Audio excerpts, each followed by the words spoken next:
स्वामी महाराज की जय।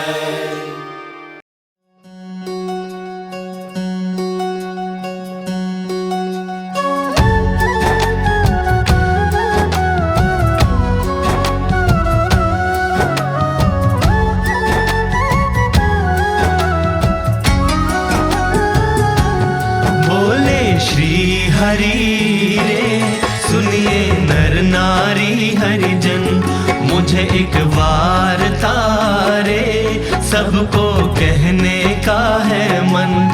मेरी मूर्ति रे मेरे लोक भोग और मोक्ष सर्व दिव्य है रे, वहाँ तो दर्शन की है रीत।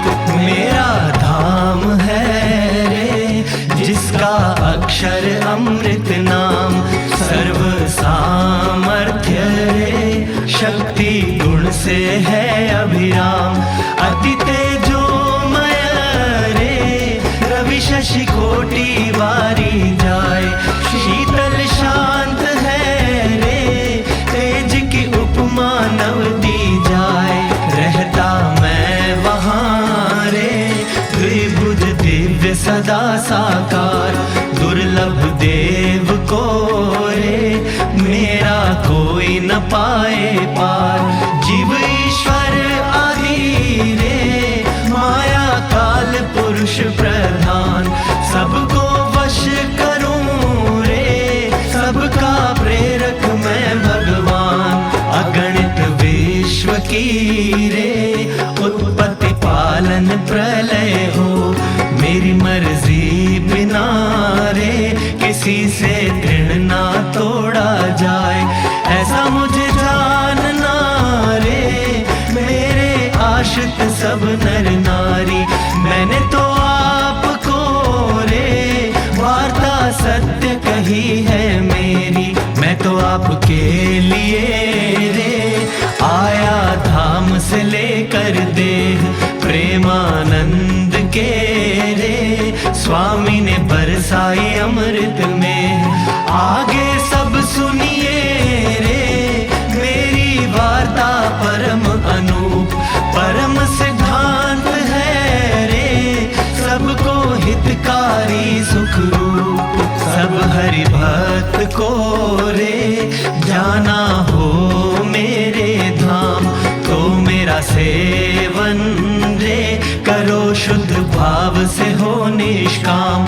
सब हरि भक्त को रे रहना हो मेरे पास, तो तुम छोड़ना रे मिथ्या पंच विषय की आस। मुझ बिन जानना रे अन्य मायक सब आकार, प्रीति तोड़ना रे मान के झूठा कुटुंब परिवार। करना पालन रे करके दृढ़ सभी मेरे नेम, होकर अति प्रसन्न रे धर्म भक्ति करेंगे क्षेम। बोले श्री हरि रे सुनिए नर नारी हरिजन, बोले श्री हरि रे सुनिए नर नारी हरिजन।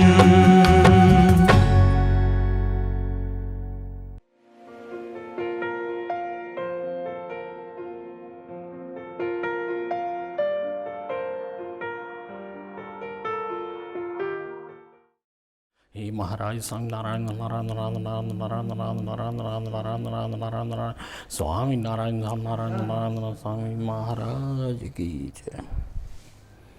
गुरुदेव गुरु हरि की जय जय जय। जय स्वामी नारायण। आप अपना पहले थोड़ा परिचय दीजिए। मैं महेंद्र जायसवाल जगरांव के रहने वाला हूँ, और मेरे 2 लड़के हैं और मिसेस, और बस यही मेरी फैमिली है। माता पिता जी एक्सपायर हो चुके हैं। जगरांव में कब से रहते हैं? हम तो काफ़ी साल से रहते हैं, तकरीबन 60-70 साल से रहते हैं। आपका जन्म जगरांव में ही हुआ है? हाँ जी, मेरा जन्म जगरांव में। तो पहली बार आपको काका जी के दर्शन कैसे हुए? तो लुधियाना स्टेशन पे मनोहर लाल जी और विपिन जी मिले, बोलते हैं कि कल हमारे गुरु महाराज लुधियाना आने वाले हैं, आप भी दर्शन करना। मैं वैसे साधु संतों में विश्वास नहीं करता था, मैंने कहा चलो देख लेते हैं, कोई बात नहीं। जब मैं अगले दिन लुधियाना आया तो काका जी महाराज नाश्ता कर रहे थे, तो उन्होंने मेरे को देखते ही बोला आ जाओ। चलो, मेरे को भी उस टाइम इस ऐसा फील हुआ कि ये कोई मेरी खोई हुई चीज़ मिल गई। फिर बिठाया अपने पास और पहले परोठे का प्रसाद दिया, उसके बाद केले का प्रसाद दिया।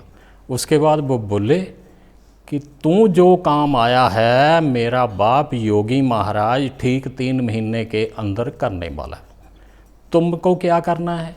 तुमको स्वामीनारायण धुन करनी है। बस में जाओ, ट्रेन में जाओ, कहीं भी जाओ तो ये करते रहना।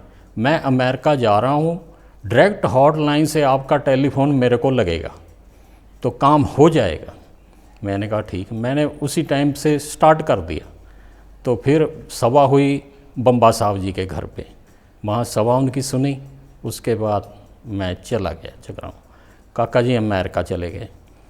तो फिर तकरीबन 8-10 दिन के बाद एम्प्लॉयमेंट एक्सचेंज से मेरा कार्ड निकला। लोकल वहाँ हमारे गवर्नमेंट साइंस कॉलेज है, वहाँ पे पोस्ट सर्विस के लिए। तो वो था 89 डेज का सर्विस था। मैंने फादर को बोला कि मैं नहीं करूँगा, मैं तो अपना बिजनेस करूँगा। बोलते नहीं, तो गवर्नमेंट जॉब मिलता है चाहे 89 डे का है तो तुम कर लो। ठीक है, चलता रहा। सैलरी भी 610 रुपये मिलती रही। उसके बाद 2 दिन रिलीव करके फिर उन्होंने मेरे को दोबारा फिर ऑर्डर दे दिए। अच्छा, फिर तकरीबन 2.5-3 महीने बाद दिल्ली आना हुआ। उसी टाइम काका जी फ़ौरन से आ रहे थे। गुरुजी ने मेरे को ना जीप में भेजा, साथ में सरद भाई थे। तो काका जी जब एयरपोर्ट से बाहर निकले, वो क्या हुआ तुम्हारा? मैं कहा काका जी हो तो गया पर टेम्परेरी है। योगी महाराज किसके हैं? मेरे और आपके हैं, हो जाएगा, तुम चिंता मत करो। उसके बाद वो नंदा जी के फ्लैट पे गए उसी जीप में। हम नीचे खड़े थे और जूस की दुकान थी। बोले भाई इनको जूस पिलाओ। फिर वो 10-15 मिनट बाद वापस आए। उसके बाद शोक विहार मंदिर आए। शाम को शोक विहार मंदिर में सभा हुई, मैं पीछे बैठा हुआ था। तो जो लड़का मेरे साथ एयरपोर्ट लेने गया था वो कहाँ है? मैंने ऊपर हाथ उठाया, आ जाओ आगे। तो मैं चला गया।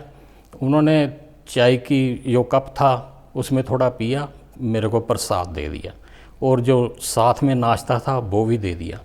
तो फिर मैंने अपने किचन में जाके तो उसको दूसरी बर्तनों में पलट के तो मैंने खाया। ऐसे ही मतलब तकरीबन काका जी को तकरीबन 3-4 साल जब भी आते, 2-3 महीने के बाद वो आते रहते थे। तो मैं उनके साथ चलता रहता, क्योंकि मेरी एज 22-3 ईयर्स थी और मैं क्वेश्चन बहुत करता था। जैसे मतलब एक बाप के साथ छोटा बच्चा करता है ना, ऐसे क्वेश्चन एक मेरे को याद आ गया। मैंने चलते चलते काका जी को कहा, काका जी आप बॉम्बे से चले इतनी दूर से, ये छोटे से गांव में क्यों आए? सुनो, मैं इसलिए यहाँ आया कि पूर्व की मुख तो बहुत है। ऐसे साइकिल रिक्शा पे घूमने का काफ़ी टाइम उनके साथ मिलता, तो मैं आता जाता रहता। तो फिर एक बार मेरे को पता चला कि काका जी आए हुए हैं। मैं वहाँ सर्विस पे था तो मैं सर्विस टेम्परेरी थी, मैं छोड़ के आ गया। तो उन्होंने कहा जाते ही मेरे को, रजा लेके आया? मैं कहा नहीं, आगे से ऐसी गलती मत करना, आगे से जब भी आना हो रजा लेके आना। तो काका जी के प्रति ऐसा भाव कैसे आ गया?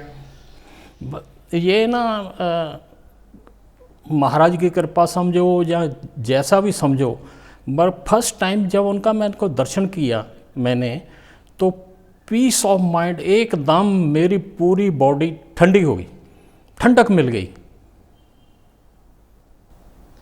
तो तभी सोच लिया था कि मतलब, क्योंकि घर में और भी तो कोई फॉलो करते होंगे ये? नहीं, बिल्कुल नहीं। मेरी मदर तो तकरीबन अगेंस्ट ही रहती थी, ये तो मैंने सोच ही लिया। पिताजी बोलते थे चलो अच्छी जगह ही जाता है, संतों के पास जाता है तो जाने दो, क्या है। सत्संग में आना जाना बढ़ा कैसे, किस वजह से बढ़ा? बस मेरे को ये लगा कि काका जी अपने हैं, बस और कुछ नहीं। ऐसे ही मैं आपको प्रसंग बताता हूँ। एक बार मेरी मिसेस बोली चलो आपको लेके जाना आज। मैंने कहा भाई मेरी तरफ से मैं तो जाता नहीं, भी मेरी तरफ से उनको 2 हाथ जोड़ देना। कहती नहीं, स्वामीनारायण ये बोलते हैं कि कहीं और नहीं जाना। मैं कहा नहीं, मेरे को जाना नहीं। जब वो जिद पे अड़ गई भी लेके ही जाना है, तो फिर मैंने उसको पूछा कि तेरी मदर कितनी है? कहती 1। मैं कहा तेरे फादर कितने हैं? कहती 1। कि तेरे हस्बैंड कितने हैं? कहती 1। मैं कहा मेरा बाप सिर्फ काका जी महाराज और कोई नहीं, मेरे को मजबूर मत करो, तुम्हें मैं रोकता नहीं, तुम जाओ, मैं कहीं भी नहीं फिर जाता। इसके बाद क्या हुआ, जब काका जी धाम में गए, मेरे को शाम को समाचार मिला, मगर मेरे को ऐसा करंट सा लगा जैसे 440 वाट का करंट लगता है ना, ऐसे करंट, शॉक। फिर तकरीबन 2-3 घंटे बाद मैंने अपने आप को संभाला। फिर ना सारे प्रसंग जून 82 से शुरू किए, कैसे काका जी आए, कैसे मिले, कैसे मैं जाता था, कैसे रात में उनके साथ रहते थे, कैसे वो सारा याद किया। फिर मेरे को फील हुआ कि मैं तो गया ही नहीं, मैं तो यहाँ हूँ। ऐसे मतलब फिर चलता रहा। फिर गैप पड़ गया। गुरुजी तकरीबन 8-10 साल पंजाब आए नहीं, उग्रवाद की वजह से समझ लो या जैसा भी मर्जी समझो, वो आए नहीं। 1904 का जब मूर्ति प्रतिष्ठा का फंक्शन था, उस टाइम पे गुरुजी का फ़ोन आया, सुबह सुबह जाग रहे हो कि सो रहे हो? मैं कहा जाग रहा हूँ। आप, मैं आ रहा हूँ भक्तों को इनविटेशन देने के लिए। तो मैं एकदम, अच्छा, मैं कहा गुरुजी कोई बात नहीं, आप आओ। फिर एकदम मैं सोच में पड़ गया कि मेरे पास छोटा सा मकान है, इतनी फैसिलिटी भी नहीं है। तो फिर मैंने दोबारा गुरुजी को फ़ोन किया, गुरुजी ये बात है, अरे तूने बॉम्बे में फ्लैट नहीं देखे, कैसे, उससे तो अच्छा ही है, मैं आ रहा हूँ। मैं कहा ठीक है गुरुजी। गुरुजी आए। तो उसके बाद क्या हुआ, रात को जब सोने लगे ना, मेरे से ना कुछ बाज़ार से चीज़ मंगवाई, पता नहीं क्या था, मैं लेने गया। और बाद में ना जो सेवक था उसने गुरुजी का आसन ज़मीन फर्श पे लगा दिया। सर्दी के दिन थे उस टाइम पे। तो तख्त पे साइड में मैंने तो तख्त रखा था कि गुरुजी यहाँ पड़ जाएंगे। मगर जब सोने का टाइम हुआ, गुरुजी बोलने लगे महेंद्र वहाँ सो जाओ। मेरे को एकदम फील हुआ कि इतने बड़े संत फर्श पे और मैं यहाँ कैसे सो नहीं पाऊँगा। मैंने 3 बार कहा गुरुजी को, नहीं तुम मेरी बात मानते हो कि नहीं मानते, मेरी बात मानते हो कि नहीं मानते, मेरी बात मानते हो कि नहीं मानते। फिर मेरे को वहाँ सोना पड़ा। तो सारी रात मेरे को नींद नहीं आई कि इतने बड़े महापुरुष फर्श पे और मैं यहाँ, मैं तो कुछ भी नहीं, उनके धूल के बराबर भी नहीं। तो फिर ऐसे मतलब फिर सुबह हुई, इनविटेशन सभी को दिया, सभा हुई, मोगा वाले भी वहाँ आ गए, लुधियाना वाले भी वहाँ आ गए। तो ऐसे चलता था, चलता रहा। उसके बाद फिर गुरुजी तकरीबन 5-6 महीने के बाद फिर दोबारा शुरू किया। इस दरमियान क्या हुआ, जो गैप पीरियड था उसमें पंजाब के हरि भक्तों में माया ने खेल खेला, मगर जो काका जी से जुड़े हुए थे वो गुरुजी के साथ आज भी जुड़े हुए हैं, यहाँ दिल्ली मंदिर में आना जाना रखते हैं। काका जी के साथ 82 के बाद 86 तक कहाँ पंजाब में आप घूमे, क्या क्या एक्सपीरियंस रहा है? हाँ, सवद्दी और लुधियाना, मोगा अच्छा, एक बार फिर इसी टाइम के बीच ना तकरीबन 83 की, मेरे को डेट तो याद नहीं, मेरी भाभी जी ने ना नैरोबी जाना था, उनकी फ़्लाइट बॉम्बे से थी।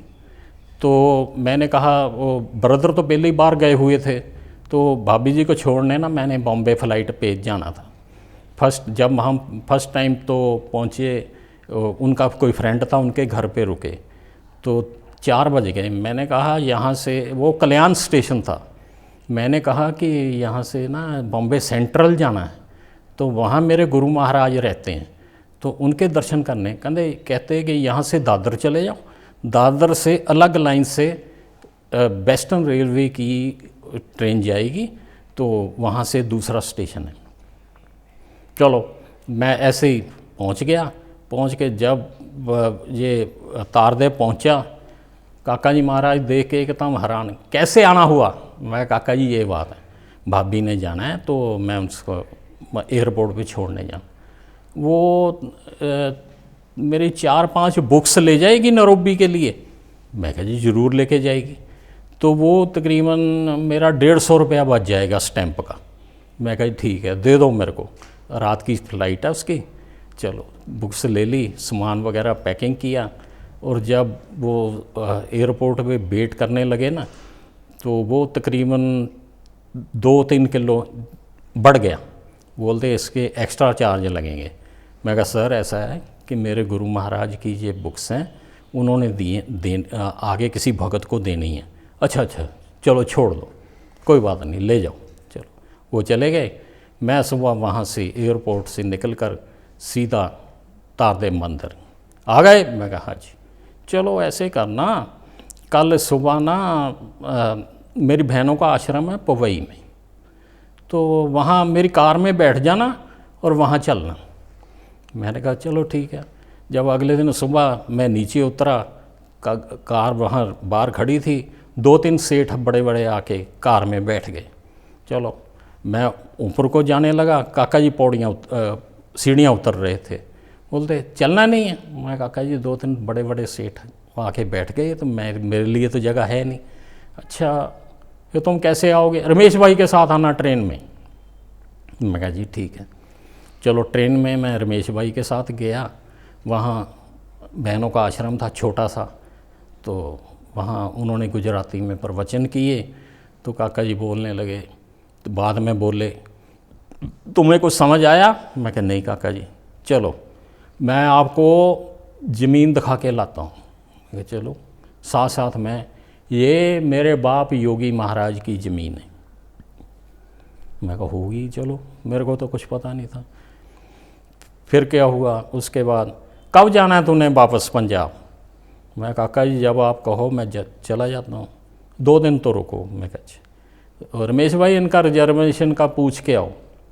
तो रमेश भाई स्टेशन पे पूछने गए, बोलते कोई सीट नहीं। चलो मैं अरेंज करवाता हूँ फिरोजपुर जनता में, तो इनको सीट दिलवा देता हूँ। उसके बाद 2 दिन के बाद फिर रमेश भाई आए, सीट, तुम दिल्ली में मुकुंद स्वामी से मिलोगे? मैं कहा हाँ जी काका जी, मैं वहाँ रुक के चला जाता हूँ। तो उन्होंने मेरे को एक लेटर दिया, फिर मैं आके यहाँ गुरुजी को दिया। ऐसे मतलब चलता रहा। पंजाब में आपने शुरुआती टाइम पे क्या मुश्किलें देखी हैं काका जी को एक समाज बनाने में? मुश्किलें तो उनको काफ़ी आई उस टाइम पे। एक तो रहने की मुश्किल, वैसे मतलब वो एडजस्ट कर ही लेते थे अपने आप को, जैसे भी होता था। पद्मनाथ शास्त्री जी के, प्यारे लाल बजाज जी के, ऐसे मतलब रात को मतलब थोड़ी प्रॉब्लम आती थी। और जो जहाँ सभा करते थे वहाँ भी मतलब ज़्यादा बढ़िया धर्मशाला नहीं थी, टूटी फूटी, रश भी बहुत हो जाता था वहाँ। काका जी ऐसा कई बार सुना है कि काका जी पंजाब सभा करते थे तो वहाँ पे काफ़ी ज़्यादा लोग, भीड़ उमड़ जाती थी। एक बार की मैं बात बताता हूँ आपको। तो काका जी ने का मैसेज आया कि ऐसे करना, 50-60 आदमी की खाना बना लेना। तो गैदरिंग 350 से 400 के बीच हो गई। मैं, मनोहर लाल जी, प्यारे लाल बजाज जी। तो कि सोच में पड़ गए भी खाना तो इतना है नहीं, सब्जियां भी हैं नहीं इतनी, तो ये कैसे करेंगे। मैंने कहा ना आप ऐसे करो, काका जी को ही बोलो, वो कुछ करेंगे। तो जब सभा वगैरह अभी स्टार्ट नहीं हुई थी, काका जी ये बात है, हमने तो खाना 50-60 आदमी का बनाया है, अब कैसा करें, गैदरिंग तो इतनी हो रही है, दिखाओ मेरे को क्या है। हमने कपड़ा उठाया और उनको दिखाया, हो जाएगा।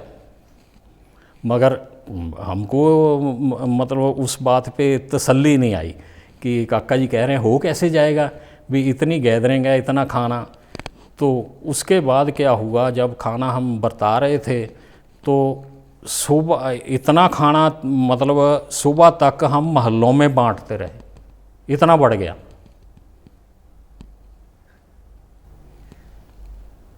सत्संग से जुड़ने के बाद आपको क्या लगता है कि आपकी पर्सनल लाइफ में कोई चेंजेस आए थे? मेरी लाइफ में ग्रेट चेंज आया, थोड़ा नहीं। कैसे? ऐसे कि पहले तो मैं सोचता था कि काका जी बड़े आदमियों के जाते हैं, तो मैं चलो पूछ कर देख लेता हूँ।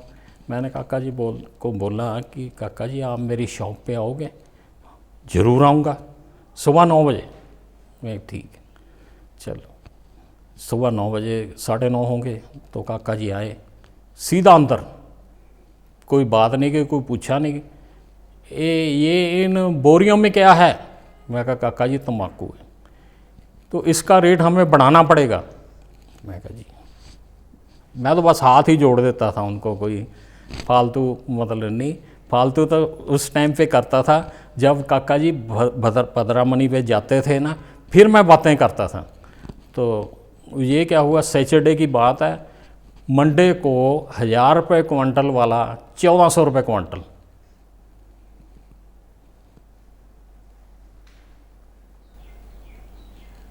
जब आप पधरामनियों वगैरह में जाते थे काका जी के साथ, इतना विचरण में उनके साथ रहते थे सेवक में, तो क्या बातें होती थी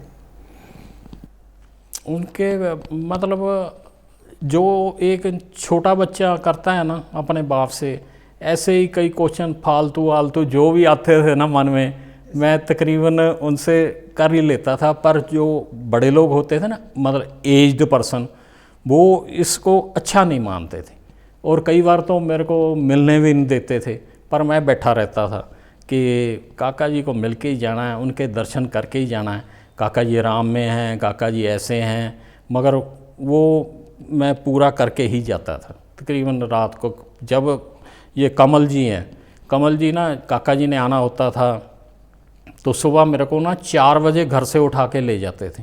चलो पोस्टर लगाने हैं, बैनर लगाने हैं, तो मैं लकड़ी की सीढ़ी हम दोनों उठाते थे और वो ऊपर चढ़ते थे, मैं नीचे पकड़ के रखता था। ऐसे मतलब करते थे हम। क्या सवाल जवाब होते थे? अब तो इतने याद नहीं है, फिर भी ना कुछ तो मैं बोलता ही रहता था। काका जी के साथ एकदम से आपको क्यों लगता है कि ऐसा खुला संबंध हो गया? ये मेरे को ऐसा लग रहा है कि पूर्व का ही रिलेशन उनसे। मैं इतनी मतलब शुरू से मेरी नेचर है, मैं किसी से ना इतना जल्दी मिक्सअप या कह लो या कुछ होता नहीं है। काका जी के देह छोड़ने के बाद 86 में ऐसा भी हुआ है कि काका जी पहले से एक बता के गए थे कि अब मेरे को मिलना हो तो दिल्ली आना? बिल्कुल बता के गए थे, तो मगर हम ना उस टाइम पे समझे नहीं इस बात को। तो फिर बाद में ये गुरबख्श सिंह जी के घर की बात है, दिसंबर 85। तो बोलते हैं कि अब मैं पंजाब नहीं आऊँगा, तो आप जिसको मिलना हो मेरे को दिल्ली आके मिले। मगर हमने कहा चलो दिल्ली चले जाएंगे, कोई ऐसी बात है तो है नहीं। मगर उसका हमें मतलब बाद में पता लगा कि दिल्ली में काका जी ने क्यों कहा कि दिल्ली में गुरुजी हैं, उनके रूप में मैं रहूँगा। गुरुजी के साथ 86 के बाद ही ज़्यादा जुड़ना हुआ है, जैसे अब बीच में गैप भी आ गया था। हाँ तो जी। उसके बाद मूर्ति प्रतिष्ठा के बाद दोबारा से वैसे ही जुड़ाव शुरू हो गया। हाँ जी। गुरुजी के साथ क्या एक्सपीरियंस हुए हैं आपको उसके बाद? गुरुजी के साथ एक्सपीरियंस ये है कि वैसी रीति पे चल रहे हैं जैसे काका जी चलते थे, वैसा ही कर रहे हैं। हाँ, थोड़ा फ़र्क है उसमें, ये फ़र्क है कि काका जी एकदम बोल देते थे ये हो जाएगा, ये ऐसे हो जाएगा, ये ऐसे हो जाएगा, ये कर लो, भजन मैं भी करूं तुम भी करो। गुरुजी ये ओपनली नहीं कहते। गुरुजी ये ऐसा कहते हैं कि तुम भी भजन करो, मैं भी भजन करूंगा, जैसे प्रभु को मंजूर होगा वो हो जाएगा। ये थोड़ी रिस्ट्रिक्शन है, कैसे भी मर्जी समझ लो कि काका जी तो ओपनली। एक बार सभा के बाद ना लेडीज़ काका जी के पाँव छू रही थी। एक लेडी आई, बहन जी आपको क्या चाहिए, बाबा चाहिए बीवी चाहिए? बोलती कि महाराज जी जो भी हो जाए मेरे को मंजूर है, मगर हो जाए। अच्छा अगले साल आपके घर बाबा होगा। तो उस टाइम पे फिर हमने देखा कि अगले साल उसके लड़का हुआ। वो लड़का आज भी पटियाला में मौजूद है। एक दो बार यहाँ दिल्ली मंदिर आया है मगर फिर नहीं आया। फैमिली को लेके कुछ बात हुई है गुरुजी के साथ? बाकी फैमिली में भी किसी को कुछ बात करी हो आपके बच्चों के साथ या? हाँ, बच्चों के साथ तो मैं डिस्कस करता ही रहता हूँ। मैं कहा देखो तुम लोग कम जाते हो हैं, तो बड़े बड़े लड़के को तो पूर्ण श्रद्धा है गुरुजी में, ऐसी कोई बात नहीं है। तो फिर मैंने एक बार कहा, मैं कहा देख गुरुजी की तबीयत अच्छी नहीं थी, तेरी शादी पे भक्तों के मना करने पर भी गुरुजी आए, कितनी बड़ी बात है, तुम आया जाया करो गुरुजी। बाकी मैं क्या देखो भाई आओ जाओगे तो प्रभु काका जी महाराज गुरुजी महाराज तुम्हारा ध्यान रखेंगे, तो नहीं आओ जाओगे नहीं मानोगे तो मेरे सिफारिश करने पर भी वो तुम्हारा नहीं मतलब ऐसा देखेंगे। पंजाब का कल्चर भी डिफरेंट है, दिल्ली के मुकाबले थोड़ा फ़र्क पड़ता है। फ़र्क है। और ये भी है कि बिल्कुल मंदिर के साथ तो नहीं रहते, थोड़ा दूर भी रहते हैं। क्या अपने लाइफ में परिवार में और बच्चों में आप एक फ़र्क देखते हो कि आप सत्संग से जुड़े हो और जो लोग सत्संग से नहीं जुड़े उनमें और आप? वो तो फ़र्क है ही है। कैसे? बच्चों के नेचर में इसमें कोई फ़र्क लगता है सत्संग के बच्चे होने की वजह से और अगर नहीं होते तो? हाँ, उसमें तो देखो नंबर एक तो बोलने चालने में, दूसरा रहना सहना, मतलब जो बच्चे कंप्लीट गुरुजी से जुड़ जाते हैं तो उनका दोस्तों के साथ बहना उठना जो खेलना करना उसमें फ़र्क आ जाता है। उनको सत्संग ही अच्छा लगता है या सत्संगी अच्छे लगते हैं, मगर वो बाहर की जगत में वो अच्छा नहीं मानते। ये बड़े वाला लड़का है उसको कोई है नहीं, इतना फ्रेंड नहीं है, कुछ नहीं है, ठीक है वो कम आता जाता है, मगर गुरुजी के प्रति दीदी के प्रति उसको श्रद्धापूर्ण है। काका जी की सबसे अच्छी क्वालिटी आपको क्या लगती है, सबसे अच्छी बात क्या लगी? मेरे को ये हुआ कि देखो इतना उनका व्यापार, इतना पैसा, इतना सब कुछ, एक गुरु के वचन से ही उन्होंने सब कुछ छोड़ दिया। कितनी पर्सनैलिटी, कितना सब कुछ होते, बस एक गुरु का वचन हुआ, उन्होंने योगी महाराज को भगवान माना और रियल में अक्षरधाम के दर्शन किए, महाराज के दर्शन किए और सब कुछ उन्होंने छोड़ दिया। इवन कि इतनी गाड़ियाँ कारें होते हुए भी वो लोकल बस में सैर मतलब आते जाते थे। ये उनकी ना जो मेन मैंने चीज़ पकड़ी है ना, ये भी कितना बड़ा त्याग उनका। काका जी का सिर्फ दिल्ली नहीं, पंजाब और बॉम्बे, शिकागो, इन सब जगहों पे या बाकी भी जितने भी सेंटर बने आज गुणाती समाज के, आपने शुरू से देखा भी हो, किस आपने ट्रैवल भी उनके साथ किया है काफ़ी, क्या कंट्रीब्यूशन लगता है आपको काका जी का इन सब जगहों पे? कंट्रीब्यूशन इन सब जगहों को बनाने में, पंजाब को बनाने में क्या कंट्रीब्यूशन लगता है, समाज बनाने में? देखो अपने मतलब रहते हुए तो उन्होंने कुछ नहीं किया अपने लिए, मगर वो आने वाली पीढ़ी के लिए इतना कुछ कर गए हैं कि जिसका हिसाब नहीं। पहले तो ये दिल्ली मंदिर का ही देखो, हाँ जी, एक किराए के मकान में मतलब मंदिर था, उसके बाद ज़मीन लेके दी, मंदिर कितना बड़ा खड़ा कर दिया, कितनी गाड़ियाँ, आज कितनी फैसिलिटी यहाँ पे खड़ी कर दी। ऐसे ही पवई में कितना बड़ा मंदिर, कैसा वो आप जो मतलब ज़िंदगी जी गए और उससे कई गुना ज़्यादा हम लोगों को फैसिलिटी दे गए। अपने लिए तो कुछ किया ही नहीं उन्होंने, कर सकते थे, इतने समर्थ थे कि जो मर्जी वो कर सकते थे, पर नहीं, वो एक संत की मर्यादा में रहे और अपने बाप योगी महाराज के कहने पे जो भी हो उनके लिए योगी भगवान, उस मतलब तरीके से, उस पॉलिसी से वो जिए। दीदी का भी आपने शुरू से ही सत्संग में डेवलपमेंट भी देखा होगा और आपकी लाइफ में भी दीदी का एक सर्टन रोल रहा होगा सत्संग को लेकर। हाँ जी, इसके बारे में कुछ बात करें। जी, दीदी जब ये सबद्दी आए तो हम भी वहाँ 1-2 नाइट वहाँ रहते थे, धर्मपाल जी के मकान पे या दिलीप चंद जी के मकान पे। दीदी का हमने देखा कि वो उस पे खाना बनाते थे, क्या थेपले के क्या वो बोलते हैं, हम पाथी बोलते हैं, गोबर की जो बनती हैं, और आँखों में पानी आ जाता था, वो फूंक मारते थे, आग नहीं जलती थी।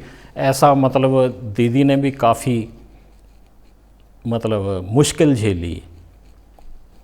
आपके जीवन में सत्संग में बढ़ाने में दीदी का क्या आपको रोल लगता है? मतलब दीदी के आने से यहाँ सत्संग में बहनों का काफ़ी डेवलपमेंट हुआ है। बोलना चालना, प्यार से मिलना, प्रभु भजन करवाना। लेडीज़ का और जेंट्स का फ़र्क होता है, ये सीधा दिमाग से चलती हैं, जिस तरफ हो गई वो हो गई, प्रभु है प्रभु, बस ठीक है। जेंट्स 10 बारी सोचता है, ये इतना फ़र्क है। गुरुजी की सबसे अच्छी क्वालिटी आपको क्या लगती है? गुरुजी मतलब ऐसा है कि बड़े प्यार से मिलते हैं, बड़े हर एक को मतलब अच्छी तरह से पेश आते हैं। और दूसरे संत भी मैंने देखे हैं, तो जहाँ पर मंदिर में आ जाओ 24 आवर किचन खुली है, जो जब जाओ जैसे भी आज़ादी से, दूसरी जगह जाओ तो उनका टाइम होता है, वहाँ किचन को लॉक लग जाती है। यहाँ ऐसे ही फ्री सारा कुछ, टाइम का कोई लिमिट नहीं, रात को चाय पियो चाहे कुछ करो जो भी है। गुरुजी रात को क्या ये चुटकुले, ये भी मतलब बच्चों के साथ बच्चों की तरह और बड़ों के साथ बड़ों की तरह, मतलब ऐसे मतलब करते हैं। 2012 में ऐसा भी हुआ कि जब मंदिर की कंस्ट्रक्शन हो रही थी तो आपने ये सोच लिया कि जब तक मंदिर, आपको अपना भी घर उस पर कंस्ट्रक्ट करवाना था, लेकिन आपने ऐसा सोचा कि जब तक मंदिर की कंस्ट्रक्शन पूरी नहीं होगी तब तक मैं अपना घर भी, तो ऐसे तो कोई आदमी अपने रिश्तेदार के लिए भी नहीं करता। तो गुरुजी का मंदिर के प्रति ऐसे क्या भाव है कि इस वजह से आपने ये सोचा? ऐसा था कि मेरा ना कुछ मतलब बहनों की तरफ थोड़ा लगाव ज़्यादा है कि ये बहनें देखो अपना माँ बाप घर बार सब कुछ छोड़ के आई, इसलिए इनके लिए रहने के लिए कुछ ना कुछ अपना अलग होना चाहिए। मैंने भी ये सोच लिया कि कंट्रीब्यूशन करनी है, चाहे थोड़ी चाहे बहुत ही, जैसे भी हो, तो इनका अपना मकान हो जाए, इसलिए अक्षर ज्योति।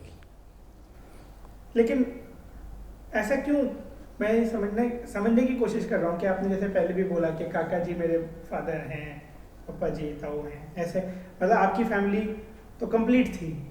क्या यहाँ पे लगता है कि काका जी का सब चल रहा है, काम चल रहा है? बिल्कुल 100% चल, मेरे को ये फीलिंग है कि यहाँ काका जी जो स्पेशल, मेरे को एक बार ऐसा फील हुआ कि यहाँ पर स्पेशल कृपा है दिल्ली पे काका जी की, और कई बार बोलते थे मेरे बाद मेरा मुकुंद स्वामी होगा, मेरे बाद मेरा मुकुंद स्वामी, कई बार उनके मुंह से सुना है। पर जब तक मैं हूँ ना तब तक ये इंडिपेंडेंट काम नहीं करेगा। मैं तो कहता हूँ इंडिपेंडेंट होके काम करो, पर नहीं करेगा। अगर वैसे तो आपका हमेशा काका जी के साथ एक खुला संबंध रहा है, आपने बात भी पूरी करी है, रोकना भी पड़ता था बाकियों को, लेकिन फिर भी अगर कोई ऐसी बात लगती है जो काका जी को ना कह पाए और अगर अभी सुन रहे हो गुरु जी दीदी के रूप में, क्या बात कहोगे काका जी से, क्या मैसेज दोगे? देखो मैं समझता हूँ कि काका जी ने पूरा कंट्रोल मेरा अपने हाथ में ले लिया, तो फिर मेरे को कोई ऐसी बात करने की कोई ज़रूरत नहीं समझी कुछ समय बाद।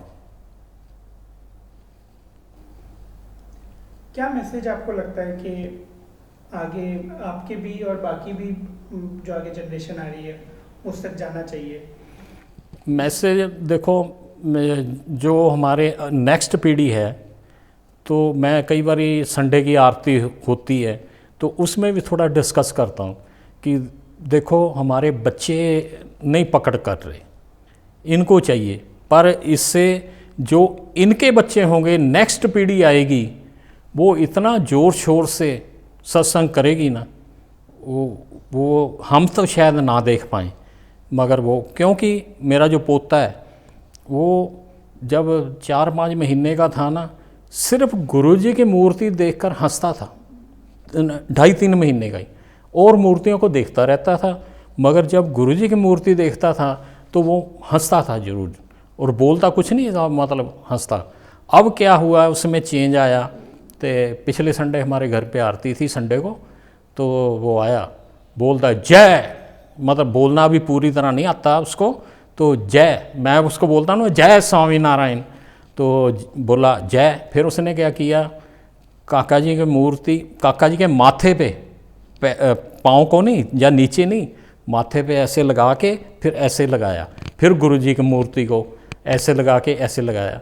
तो 3-4 भगत जो बैठे थे कहते इसका अलग ही तरीका है, इसका है, ये पाँव को नहीं लगाता ये। मैं कहा महाराज जाने, ये आने वाले टाइम में ये सत्संग बढ़ाएंगे, हमारी नेक्स्ट, देखो हमारे बच्चे भी इतने नहीं हैं, जो मैं बात क्लियर करता हूँ, और मतलब जितनी और फैमिलियाँ हैं उनके बच्चे भी इतना नहीं आते जाते या मिलते या मेल जोल रखते या मंदिर की सेवा करते, जो भी है।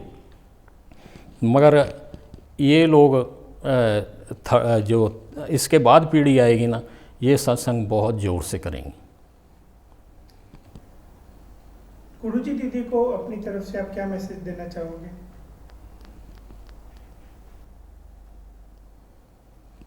मैं इनको क्या मैसेज दे सकता हूँ? कुछ भी, जो भी अपने दिल की बात। मैं तो यही कहता हूँ कि गुरुजी दीदी 2-3 महीने के अंदर जैसे काका जी आते थे तो वैसे ही वहाँ आते रहें। इससे थोड़ी भक्तों में, मतलब देखो काका जी को भीड़ भाड़ तो पसंद नहीं थी। कई बार बोलते थे मैं एक चमत्कार करूं तो मेरठ तक लाइन लगा दूं, मगर उनको ऐसा नहीं, उनको तो श्रद्धावान भक्त चाहिए। तो ऐसे ही गुरुजी दीदी को चाहिए थोड़ी समय बाद आते रहें और कुछ भक्तों से मेल जोल ऐसे। तो ये भाव जो उठते हैं ना, ये अंदर से ही उठते हैं। जो पूर्व के होते हैं वो मतलब इसको समझ पाते हैं, दूसरा समझ नहीं पाता, आएगा और चला जाएगा, देखेगा यहाँ हम संत हैं, ये है वो है। कोई और प्रसंग याद आते जो बता दें? 84 की बात है, आदर्श स्कूल में सभा हो रही थी। सभा के बाद काका जी ने दूर से मेरे को बुलाया कि इधर आओ। मैं चला गया। गुरुजी लेडीज़ की वजह से ना थोड़े कॉर्नर में खड़े थे, तो बोले मेरे पे कितना भरोसा है? मैं कहा जी काका जी 200%। अच्छा, वो मुकुंद स्वामी सामने खड़ा है? मैं कहा हाँ जी। ये जितना नीचे को है अनंत गुना ऊपर को है, इसको बड़े बड़े संत पहचान नहीं पाएंगे, इसकी सेवा करना। मैं कहा अच्छा जी। इससे कंठी लेना। मैं कहा अच्छा जी। तो मैंने कहा कि काका जी आप जो कह रहे हैं कि इसको 2 हाथ जोड़ देना अगर सेवा ना कर पाओ, मैं कहा आप ऐसी नौबत क्यों आने दोगे? कहते वो बात सही है, इसकी सेवा कर लेना। मंदिर में ऐसा क्या लगता है कि आप बोलते हो कि यही परिवार है? जब मैं कोठी बना रहा था तो गुरुजी आए, अभी अधूरी पड़ी थी, तो बोलते अगर पैसे की ज़रूरत है तो मेरे को बता दो। मैं गुरुजी आप ही कर रहे हो सारा कुछ, ऐसी बात नहीं, किसी रिश्तेदार ने हेल्प नहीं की। एक बार काम बंद पड़ा था, अशोक जी आए, अशोक शर्मा जी आरे वाले ने, महेंद्र काम बंद पड़ा है। मैंने कहा चलो अगर देखो मैंने आज ही प्लॉट बेचा है तो जितने पैसे की ज़रूरत है वो ले लो, कोई इंटरेस्ट नहीं लूँगा, कोई मतलब जब आपके पास हो तब दे देना। मगर वो बात मेरे को टच कर गई कि देखो जो अपने खून के रिश्ते हैं वो तो पूछते नहीं हैं, बस दिखावे के लिए आगे चले गए, बन रहा है, ये हो रहा है। प्रोजेक्ट बहुत बड़ा था पर इसलिए उन्होंने कहा, मैं नहीं कहा महाराज अपने आप काका जी कर देंगे, मैं जब ज़रूरत हुई तो आपसे ले लूँगा। ऐसा क्यों लगता है कि आपके और इनके, अशोक जी के बीच या बाकी जितने सत्संगी हैं इनके बीच ऐसी फीलिंग क्यों है?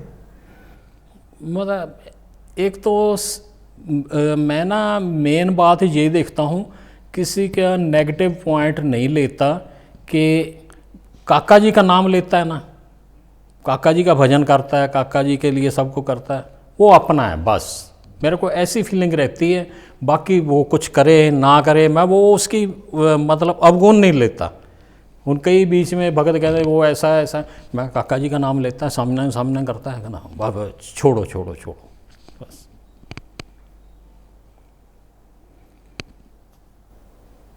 आगे आने वाले टाइम में आप अपने अंदर भी क्या सोचते हो कि आपको क्या सत्संग के प्रति, काका जी, गुरु जी के प्रति, दीदी के प्रति कैसे चलना है, क्या फीलिंग रखनी चाहिए अपने अंदर, अपने हिसाब से? मैं इसमें तो कोई दो राय नहीं, सब कुछ मैं इनको मानता हूँ, इन संतों को मानता हूँ, मतलब स्वामी नारायण के संतों को मानता हूँ, काका जी को मानता हूँ। मगर इसमें तो कोई सोचने की, करने की या आर्गूमेंट देने की ज़रूरत नहीं है, ये तो अपने हैं ही हैं, इस लोक में भी हैं, अगले लोक में भी हैं।